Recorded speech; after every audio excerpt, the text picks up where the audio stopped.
Well, hello everyone and welcome to another programme in the Tributaries to the River Tweed series. A big hello to my long-term followers and a very warm welcome to anyone here for the first time.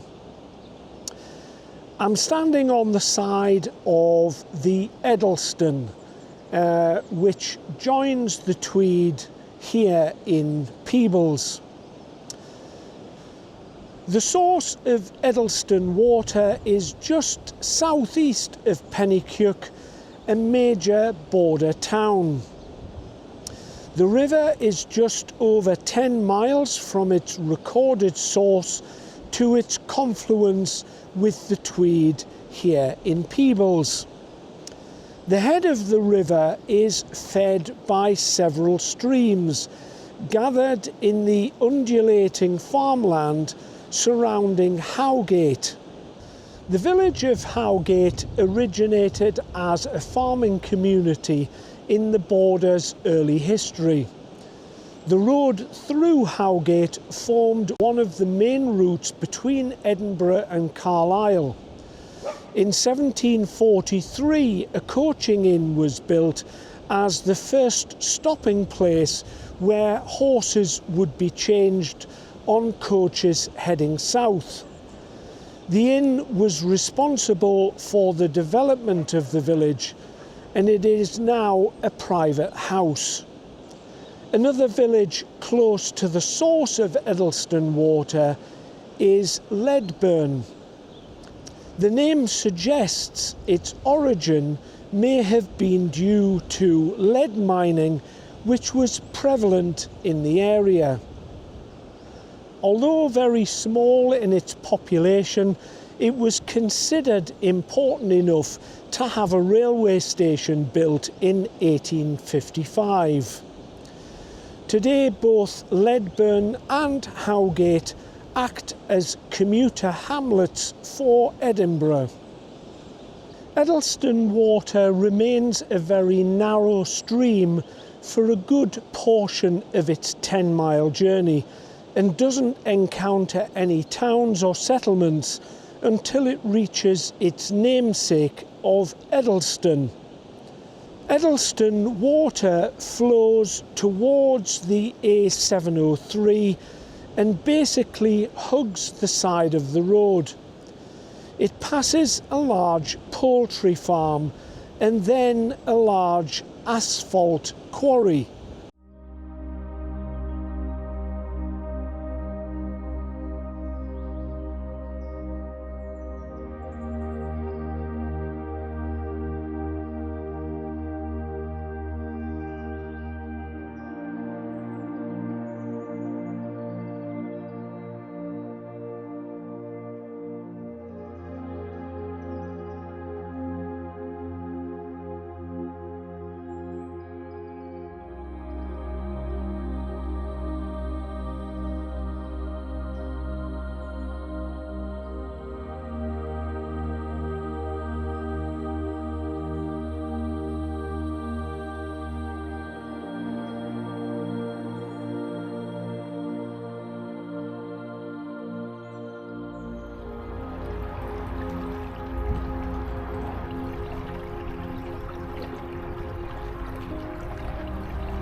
Within the shadow of the quarry is another artisan of the borders known as the Blazing Blacksmith, and that's a business run by Jim Whitson, and so let's go and meet him now. My name is Jim Whitson. The company is the Blazing Blacksmith, and originally I grew up near Montrose in a tiny wee village called Logiepert, and I went to art college and did three-dimensional design, and through that I found that metal it was easier to create the shapes that I wanted to do with metal rather than wood. So I started working as a blacksmith up in Tomatin and in Inverness, and then once I'd done my apprenticeship, I came down to Edinburgh when I got engaged to my wife, who's from Edinburgh, and we'd moved around a few places, and then eventually I was working in Gore Bridge, and our neighbour next door is a sculptor, and I was doing a large job for him in Dundee, for a sculpture in Dundee, and he offered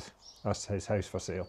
And this is it. So we've been here for 20 years. We moved in when my daughter Matilda was two weeks old, and we've been working away here ever since. Do a range of work from mostly decorative sculpture, or a lot of sculptural stuff, but most of it's sort of gates and railings, functional pieces, all designed to suit the space and the client's requirements. So it's all bespoke, one-off stuff really. There's very little that we do that's repeats.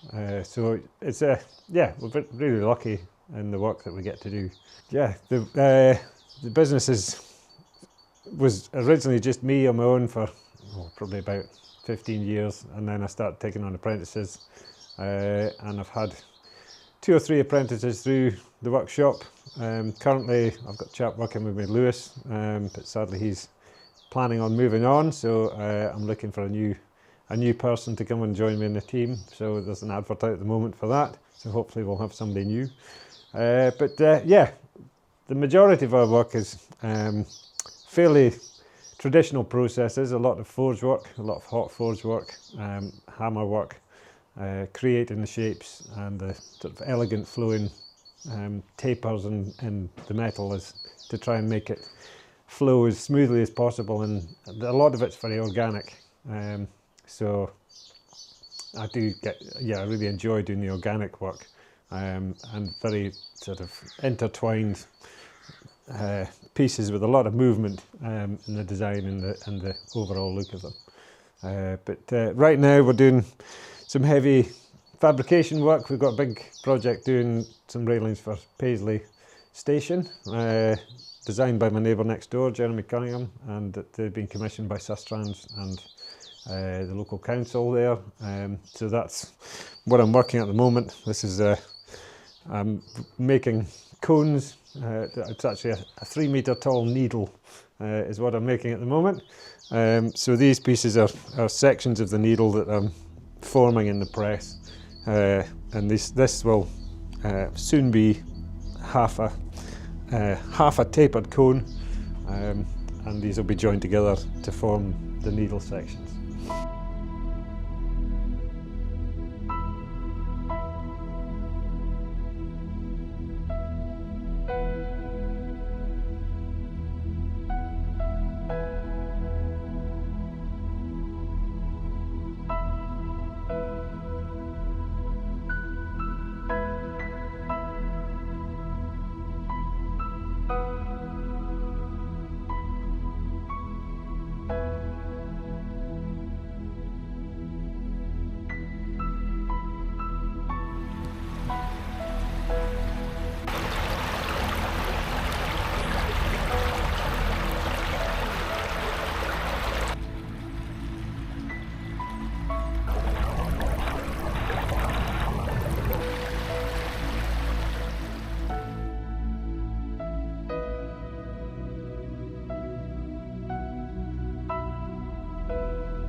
High on the hill on the east side of the A703 sits Portmore House. The land here was bought from the Darn Hall estate in 1740 by Sir David Collier, Earl of Portmore in Ireland. The Darn Hall estate was known later as the Black Barony estate and Barony Castle, but I'll talk more about that shortly. In 1798 the land was sold to Colin Mackenzie, and he replaced the original building with a mansion house. He was the writer to the signet, and that is someone who writes legal warrants in Scotland.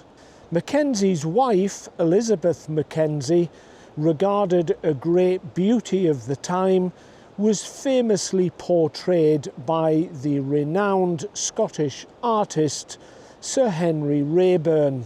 The present house was remodelled in 1850 by the architect David Bryce, and a fine example of a Jacobean baronial mansion.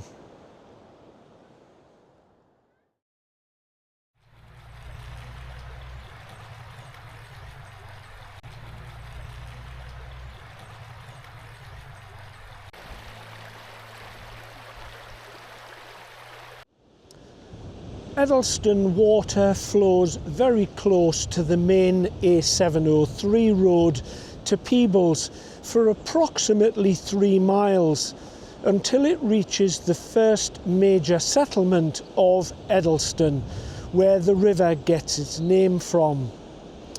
At long last it begins to resemble a small river, about 2 metres wide. Edleston has a fascinating etymology which helps to determine its origins. The first recorded name for the settlement comes from the ancient Brittonic tribes that lived here before the Romans. They called this settlement Pentayacob. The Anglo-Gaelic language, which started in the 1100s, called it Gilly Morston, which means the town of St Mary's Lad, or the servant of St Mary. The word Gilly is originally from the French language meaning young. In the Scottish Gaelic language, a gilly is a boy or a servant to a Highland chieftain. Today the Scottish Gaelic name for the town is Bale Gilly-Mar, meaning exactly the same, the town of the servant of St Mary. In 1189 the town was given to Eddulf, the son of Uhtred of Northumbria, and it became known to the English as Eddleston. That became Edlestone by 1200 and Edleston by 1300.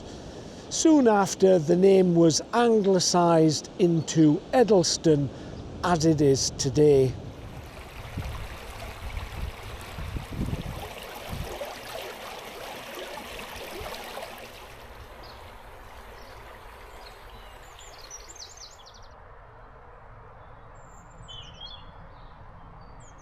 As Edleston water makes its way through the village, it's crossed by this stone arch bridge behind me.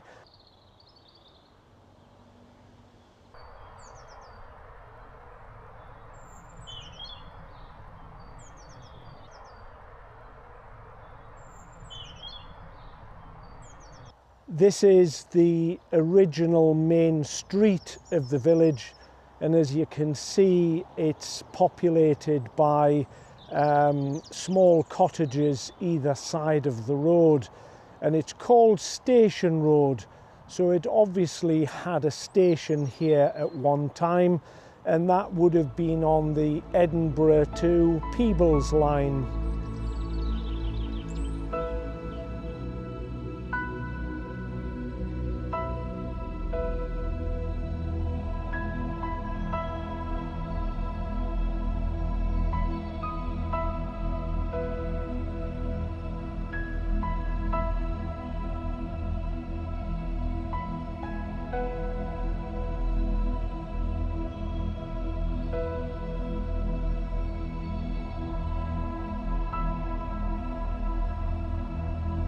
In episode 4 of the main series, we briefly visited Barony Castle, situated immediately west of Eddleston village. The castle was originally called Darn Hall and took the form of a peel tower. In 1506, the lands around Edleston were given to Sir John Murray by King James IV. In celebration, Murray had a bell cast for the local church. In 1513, Henry VIII had invaded France, and under the terms of the Old Alliance, King Louis XII invoked Scotland to invade England. The Old Alliance was a pact between Scotland and France, whereby if either were invaded by England, the other would help and retaliate. Not dissimilar to how Article 5 operates in the NATO alliance we have in Europe today. King Louis sent his experienced generals, weapons and money to Scotland to raise an army to attack northern England. The army was headed by King James, and the main recruitment of men were from the border towns. The king raised 60,000 men and marched them south of the Tweed into England. King Henry had anticipated this and deliberately kept his northern army at the ready. The battle was arranged at Flodden in Northumberland on the 9th of September 1513. The Scots had chosen the high ground at Branxton Hill and used the new French pikes they had been provided with. As they attacked downhill, the pikes proved unwieldy, and the slippery ground caused many to slip and fall. The English army used archers and killed many before they engaged in battle. The English infantry had bills which could be used to either spear or slash like an axe, much more suited to the terrain and the conditions. The English on that day at Flodden lost around 1,000 men, as opposed to the Scots who lost almost 20,000 men, including King James and Sir John Murray, who died fighting by his king's side.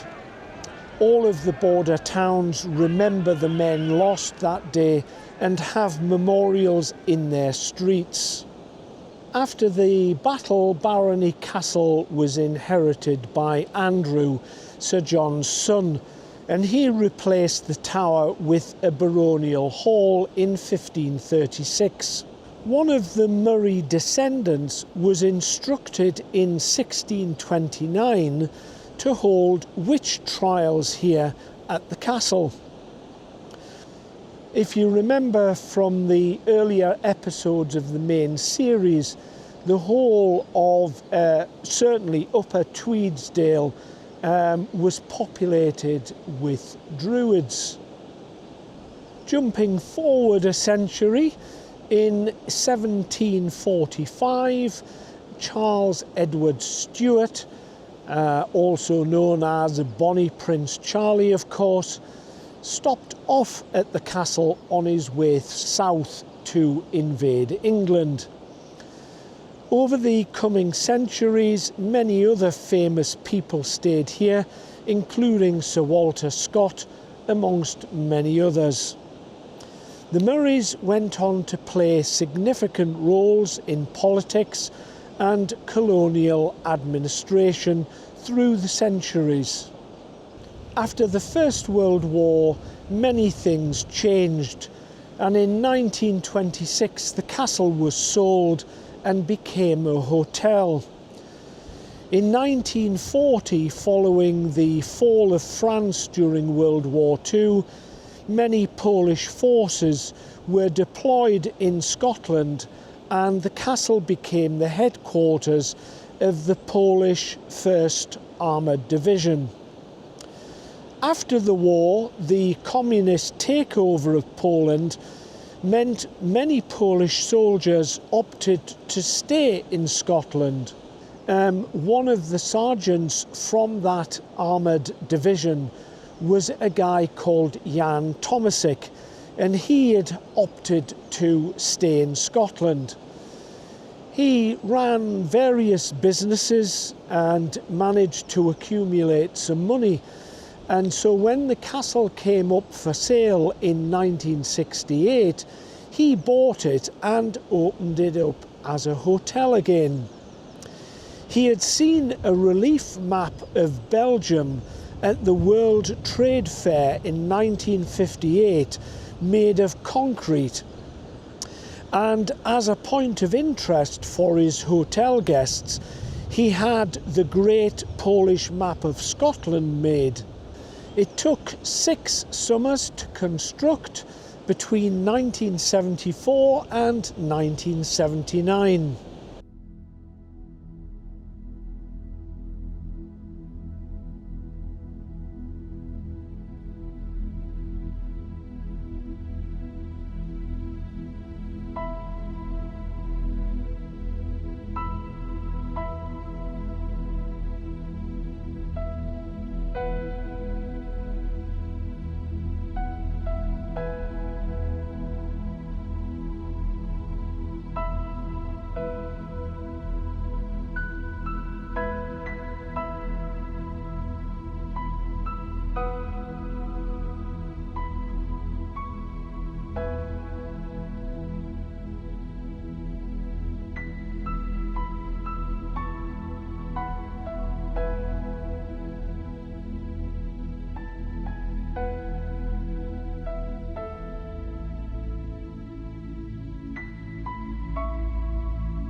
As Eddleston water flows south towards its destination in Peebles, it continues to meander along the west side of the A703.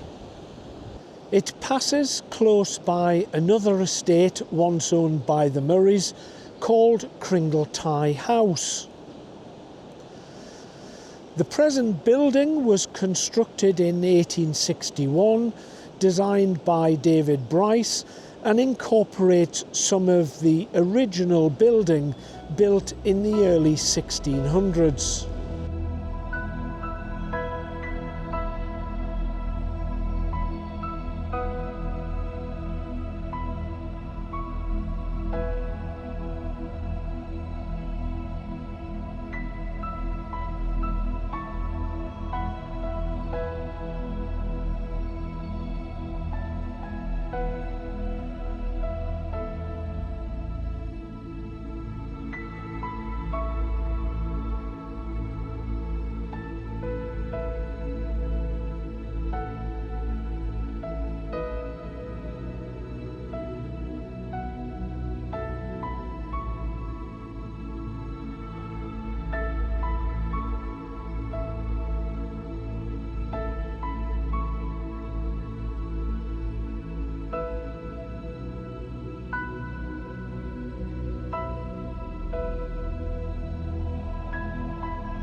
Just a few hundred metres south of Cringletie House, on the side of the A703, is a memorial to George Michael Kemp, a self-taught Scottish architect who was fascinated with Gothic architecture. Now, you may not have heard of George Michael Kemp, but you will have certainly seen one of his most noted works, and that was the Scott Monument on Princes Street in Edinburgh. Visitors from the world over will recognise this.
Meandering through the lush valley, Eddleston water reaches the edge of Peebles.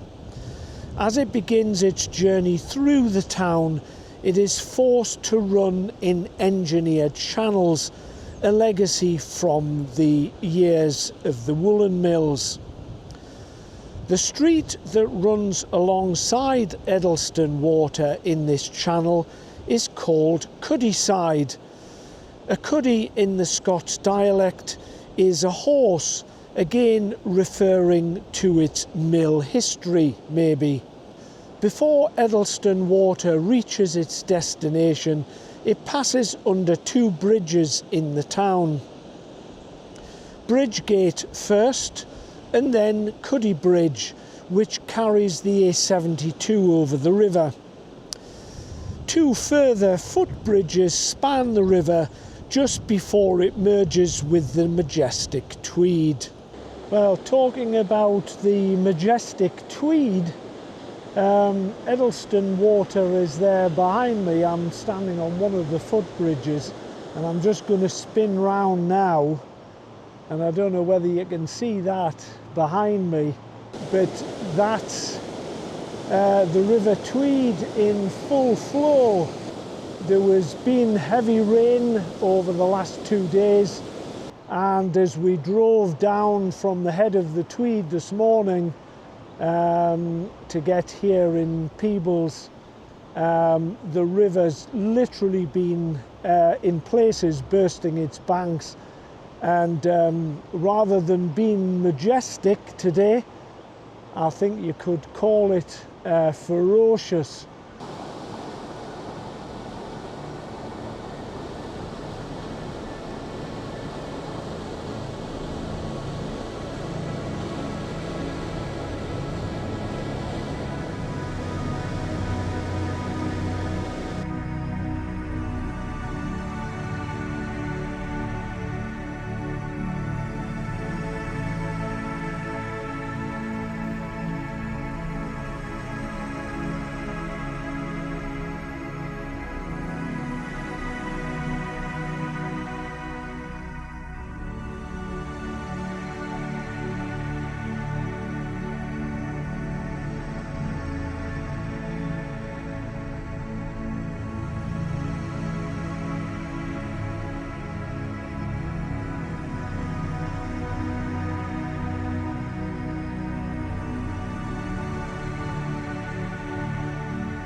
well, that's all for this program.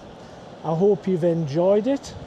If you have, then please give it a like and subscribe if you haven't already done that. As I'm saying in all of these episodes now, you can help the channel by passing the link on to someone else, so that obviously they can view it. You can encourage a family member or a friend to subscribe to the channel. That helps me as well. And of course, the other way you can help is to go to that blue PayPal link at the top of my homepage and make a small financial donation to help with the petrol costs and the running costs and parking and entrance to all these stately homes that I'm going to be visiting. It all helps. It all helps. But as I've been saying in these episodes, the best way you can help is to watch the program right to the very end, till the last bar of the music dies out and the last titles disappeared off the screen, because it only then do YouTube record it as a view. So that's if you can't do any of the other things, at least do that. Okay? So I'll wish you, on the edge of Eddleston water here, I'll wish you all the very best, and I'll see you very soon in the next episode. Bye for now.